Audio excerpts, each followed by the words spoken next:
Maligayang pagbisita at pagbabalik po sa ating munting channel. Narito na po, ang karugtong ng ating istorya. Ika-341 na kabanata. Ang halo-halong reaksyon. Kinuha ni Alex ito mula sa tubig at iniangat, at dinala sa pampang. Ang ulo ni Lee ay may kakaibang anggulo, at ang mga mata nito ay nakadilat na nakatingin sa kawalan.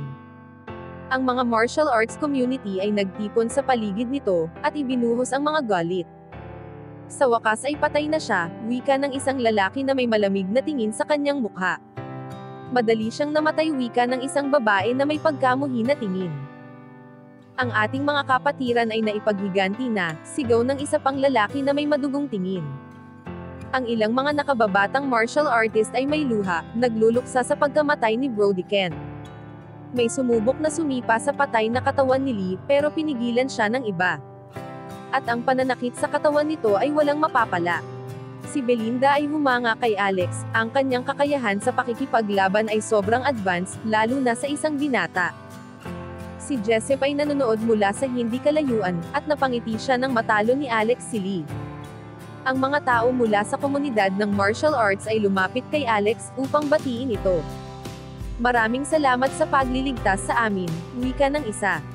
Hindi ko lubos maisip kung ano ang mangyayari sa amin, kung hindi ka dumating, wika ng babae na may luha sa kanyang mga mata. Walang problema, mahinhin na sagot ni Alex. Kabilang ako sa martial arts community, at masaya akong makatulong. Alex, isang tawag ni Debbie, na nakihalo. Nang pinapanood ni Debbie ang labanan ni Alex at Lee, ang kanyang puso ay halos lumukso sa kanyang dibdib. Kung hindi lang siya hawak ni Callisto, walang ingat siyang tatakbo sa lawa, upang tulungan si Alex. Hinipon ni Debbie ang mukha nito, habang gumalaw ang mga mata, naghahanap ng injury. Ang mga luha ay kuminang sa kanyang mga mata. Debbie, maayos lang ako, wika niya, marahan na nakangiti dito. Huwag kang mag-alala sa akin. Inilapit niya ang sarili sa mga bisig nito. Sobra akong natakot, wika nito na umiiyak. Kung alam ko lang na mapanganib ito, susubukan kong pigilan ka sa pagpunta dito. Makulit na babae, wika ni Alex, na nang-aasar. Kailangan mong mas mapanatag sa akin. Tinapik niya ang likod nito at inaalaw. Si Kathy ay napatahimik nang makitang magkayakap sila sa isa't isa. Kilala mo ba si Alex, o may kung ano, tanong ni Melody, na napansin ang inggit sa mukha ni Kathy. Bakit ganyan ang tingin mo sa kanya? Alam mong kailangan mong manatiling single upang manatili sa pangkat ng Iron Fist. Ang lahat ng miyembro ng Iron Fist ay nakatingin kay Kathy, kasama na si Belinda, na nakatingin rin kay Kathy. Hindi, syempre hindi ko siya gusto, wika ni Kathy. Huwag kayong makulit, bumaling siya sa iba, upang maiwasan ang mga tumititig sa kanya. Kumitid ang tingin ni Belinda nang tumingin siya kay Alex. Si Melissa ay nakatayo sa mga tao, tinakpan ang kanyang bibig ng kanyang kamay, upang iwasan ang pagtawag, at bigyan ng sarili ng pagkakataon upang makalayo. Hindi pa sila patay, sa isip niya, naramdaman na ang kabigatan ng kalooban ay nawala na. Wala akong napatay na kahit sino. Gusto niyang humingi ng paumanhin kina Alex at Debbie ng harapan, pero siya ay natatakot kung paano magre-react si Alex. Tumingin siya ng huling pagkakataon kay Alex, at pagkatapos ay tumalikod, at umalis. Si Chris ay napatigil sa pagkabigla, pagkatapos manood kung papaano pinatay ni Alex si Lee. Muli, si Alex ay hinadlangan ang kanyang plano. Paano ko ito sasabihin sa aking papa, pagtataka niya. Si Julian ay umaasa na papatayin ni Lee ang lahat, at ngayon siya ay nag-aalala. Ang pamilya Stedman ay pwedeng makaligtas mula dito. Pero ang dugant na kanyang pamilya ay hindi maswerte. Hindi niya inaasahan na mababaliktad ni Alex at matatalo si Lee. Nang unang dumating si Alex, inaasahan ni Julian na ito ay mamamatay, at pakiramdam niya sa wakas ay makakapaghiganti na siya sa not-among injury, mula kay Alex. Pero hindi niya inaasahan na ito ay mapupunta lang sa isang laro. Pagkatapos ng lahat na nangyari kay Lee, si Julian ay labis na natakot. Mabuti na lang at hita lang ang na-injury ni Alex sa kanya, dahil pwede pa itong maging mas malala. Chris, wika ng boses ni Art sa cellphone. Kanina pa siya sumisigaw, pero hindi siya naririnig ni Chris. Papasagot ni Chris na nabibigla pa rin. Ano ang nangyayari, tanong ni Art, napatay ba ni Lee si Alex? Hindi, sagot ni Chris na nanginginig. Si Alex ang pumatay kay Lee. Si Art ay napatahimik, at pagkatapos ay narinig ni Chris ang malakas na tunog ng pagbagsak ng cellphone ng kanyang papa sa sahig. Papasigaw nito, okay ka lang ba? Huwag kang sumigaw, bulong ni Julian, na kinalabit ang manggas nito. Kailangan na nating makaalis dito, bago pa tayo makita ni Alex. Tumango si Chris, at patagong umalis sa lawa. Ang disipulo ng bawat pangkat ay nagpunta sa lawa, isa-isa, at dinampot ang dugo ang balabal na pag-aari ng kanilang pinuno. Napagdesisyonan na ang maliit na grupo na tagasunod na sumama kay Lee ng araw na iyon, ay isasama ng pangkat ng Sunrise, Tiger, at White Dragon. Kung saan sila mae-ensayo ng maayos. Ang ilan sa mga martial artist ay tinanong si Alex kung saan ito nag-ensayo. Kaunti lang sa kanila ang nakakaalam tungkol sa palasyo ng buwan na matatagpuan sa Appalachian Mountains. Alam ni Alex na imposible na mailihim niya ang kanyang pagkakakilanlan. Kahit ano ang sabihin niya, malalaman nila ang totoo. Kaya sinabi niya ang tungkol kina Georgine, Sora at Xavier, pero wala siyang sinabi tungkol sa kanyang kalagayan, bilang itinakwil na miyembro ng pamilya Ambrose. Ang lahat ng pangkat ay nagbuses sa kanilang mga namayapa. Bagaman gusto nila ipagdiwang ang pagkapanalo ni Alex, hindi ito ang tamang oras o lugar. Una, kailangan nilang ipagluksa ang kanilang mga patay.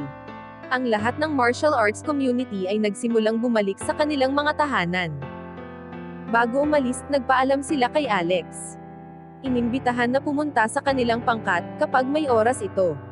Alex, ang iyong kakayahan sa pakikipaglaban ay kahanga-hanga, wika ni Grayson Ashbury, ang pinuno sa pangkat ng Pouncing Leopard. Masaya kami na bumisita ka sa amin, kahit anong oras. At maraming salamat muli, sa pagliligtas sa buong komunidad. Walang anuman, sagot ni Alex, na nakipagkamay kay Grayson. At pangako na bibisita ako, kapag may oras ako. Mabuti, sagot ni Grayson. At pagkatapos siya at ang kanyang asawa ay pinangunahan ang mga disipulo sa pag-alis sa Silver Lake. Ang huling pangkat na aalis ay ang Iron Fist. Pinangunahan ni Belinda ang ilang mga disipulo patungo kay Alex. Siya ay magpapaalam na, nang mabanggit ni Debbie si Kathy. Nakatitig siya sa pagkabigla sa ex-girlfriend ni Alex. Si Belinda at ang ibang mga disipulo ay napatingin kay Kathy, at napagtanto na may kakaibang nangyayari. Si Kathy ay napayuko at walang sinabi na kahit ano.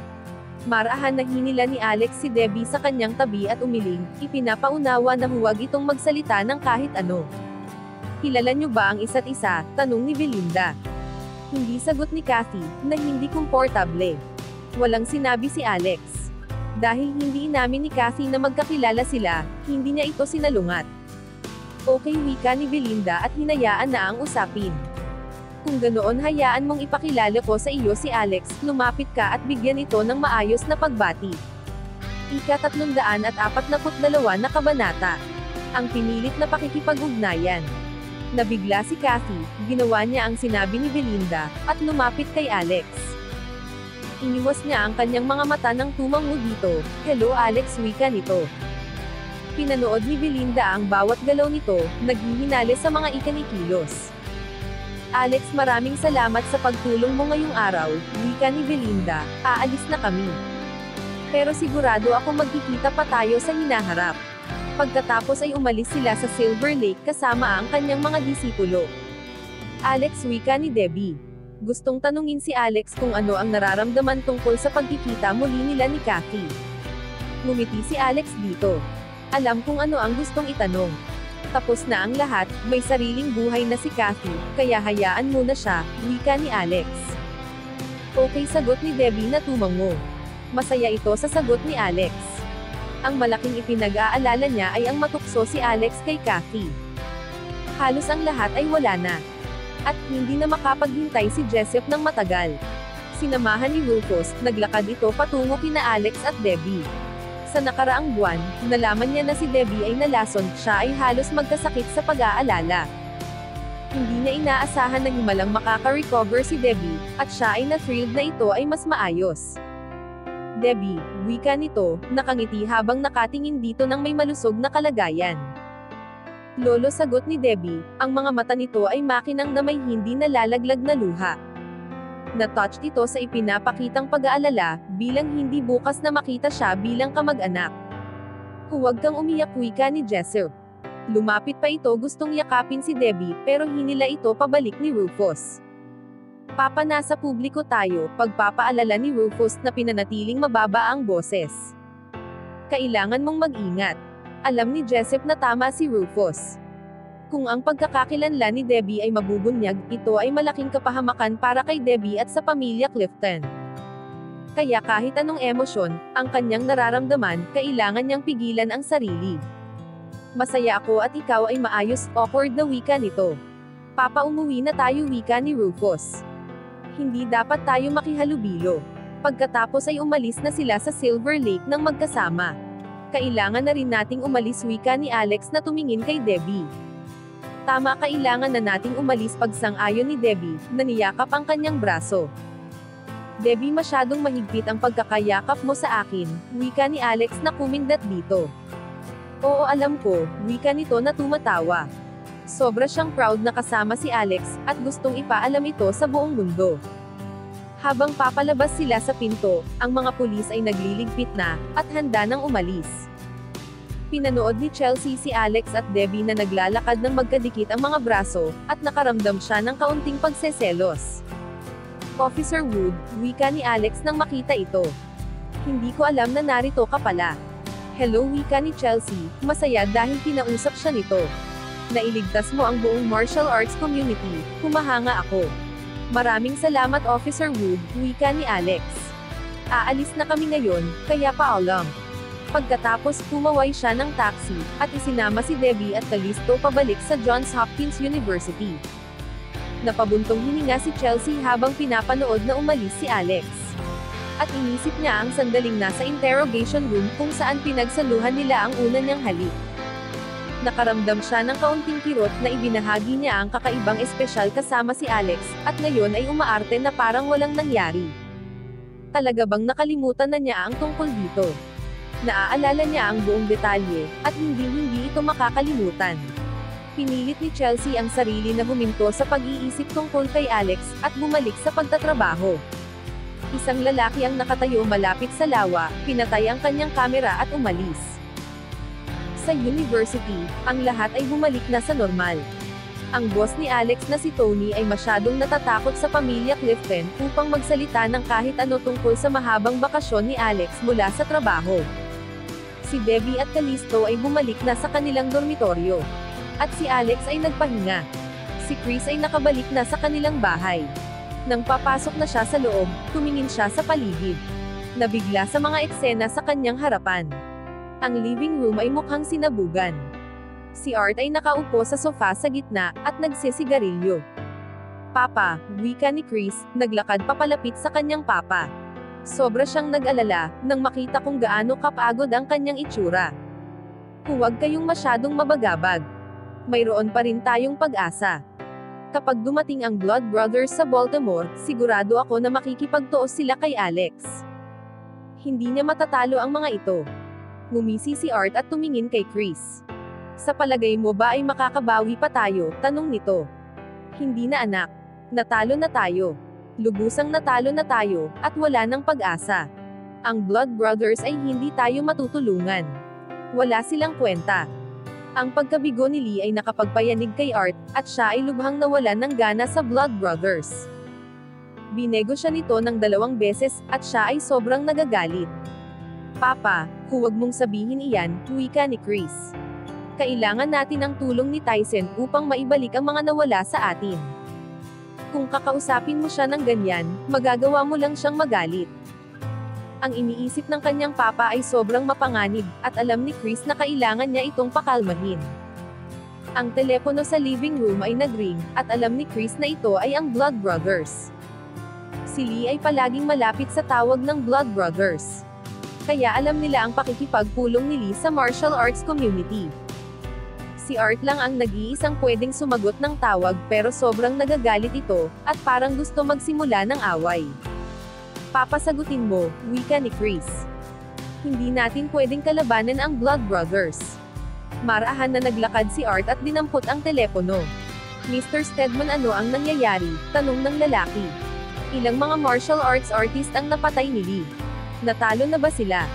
Si Tyson ay abala, kaya nag-utos siya ng iba upang tawagan si Lee, at alamin kung ano ang nangyayari. Lahat sila ay kumpiyansa na si Lee ay madaling mananalo. Ikinuyong ni Art ang kanyang kamao, at gusto talagang sigawan ang lalaki. Pinanood siya ni Chris, kumakabog ang puso nito. Alam niya na hindi dapat sigawan ng kanyang papa ang kahit sino na mula sa Blood Brothers gang. Kung gagawin niya, hindi lang, na hindi sila makakahingi ng karagdagang tulong dito. Kundi magpapadala rin ang Blood Brothers ng mga tauhan upang maghiganti sa pang-iinsulto. Hindi sagot ni Art, pinilit ang kanyang sarili na maging formal. Si Lee ay patay na. Mali ang kanyang natanggap na impormasyon tungkol sa pagkamatay ni Alex. Nang papatayin na ni Lee ang lahat ng miyembro ng martial arts community, lumaban si Alex at pinatay siya. Paano ito naging posible? Ang miyembro ng gang ay nabigla. Si Lee ang isa sa kanilang pinakamalakas na mandirigma. Kaya paanong siya ay mamamatay? Okay, ipapaalam ko kay Tyson ang mga nangyari kapag nakabalik na siya. Pagkatapos ay tinapos na nito ang tawag. Si Art ay 2 beses nang binigo ng Blood Brothers na nagdulot sa kanya ng malaking pagkawala ng kapangyarihan. At ngayon ay hindi man lang niya mailabas ang kanyang galit sa mga ito. Nakakapagpasiklab ito ng galit. Winalis niya ng kamay ang lahat ng nasa mesa, at tumalsik ito, at nabasag sa sahig. Tumigil ka, wika ni Chris. Anong problema? Isa akong duwag, wika ni Art. Si Alex ay inulit na sirain ang aking mga plano. At ang Blood Brothers ay naggugol sa akin ng impluwensya, na aking nakamit sa mahabang panahon, at wala akong masabi na kahit ano sa kanila. Wala akong kwenta kumpara sa kanila. Nakakaawa. Iniyo ko nito ang ulo at bumaantong hininga. Papa, ang lahat ay magiging maayos, pagsisiguro ni Chris. Mababawi natin ang ating teritoryo at impluwensya. Ang pamilya natin ay makaka-recover. Ang doorbell ay tumunog, at si Chris ay nagpunta upang buksan ang pintuan. Ang lalaki sa pintuan ay ang ipinadalang tao ni Chris, upang sundan si Alex sa Appalachian Mountains. Sinabi mo na patay na si Alex, wika ni Chris, na umangil dito. Sobra siyang galit na kanyang isinalya ang lalaki, na dahilan ng pagbagsak nito. Mr. Stedman, pasensya na, nakagawa ako ng pagkakamali, wika ng lalaki, na tumatayo. Pero may kakaiba akong nadiskubre, na baka interesado kayo. Pakiusap, bigyan mo ako ng pagkakataon magpaliwanag. Hanggang dito na lang po muna. Maraming salamat po sa pakikinig. Pwede po bang humingi ng subscribe? Bilang pagsuporta sa ating munting channel. Hanggang sa susunod po muli. Stay safe and God bless.